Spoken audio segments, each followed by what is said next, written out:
As a brand founder, kind of walk us through what would be your ideal brand to invest in? Yeah. And like, what would they have already set up? What amount would they be asking for and why? Yeah, that's a good question. The amount can vary. And because we're a sector focused fund, we've got a ton of flexibility. Like we can write a small check or we can write a larger one. So we don't want to box ourselves out of any great brand because of the size of the check. And that's something that Rich and I wanted to make sure that we had that flexibility. So size of check, unless you're trying to raise, 10 million, whatnot, typically first check less than 5 is our sweet spot. So size of check for the most part can be flexible.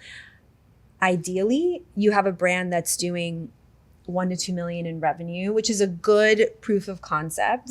Traction. That means they've got customers. They've got customers. There's data we can dig, our teeth into. Oftentimes it's, DTC because they're likely DTC only. Which is direct to consumer. Direct to This consumer. is their website. Their e-commerce, right? Their own website. And we can dig in and we can see what you just said, like their customer, how many customers have come back to repurchase in the last 12 months? Have they come back once, twice, 3 times, even better?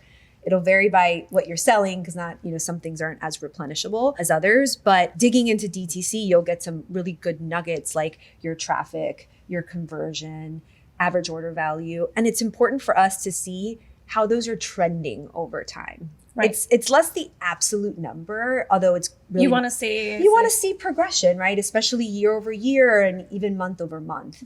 So a brand that has a couple million, let's say in revenue, I'm just using that as a ballpark, has information for us to sink our teeth into to validate that there's product market fit, that there's some traction, there's momentum. Obviously, the social metrics are really helpful, especially if it's a community driven brand, which we love, or the founder has a platform, which we also love. That was a big one for me. Yeah. That's what I brought to the table. Yeah. And then the other thing that's becoming critically important to us is the launch of a major retailer.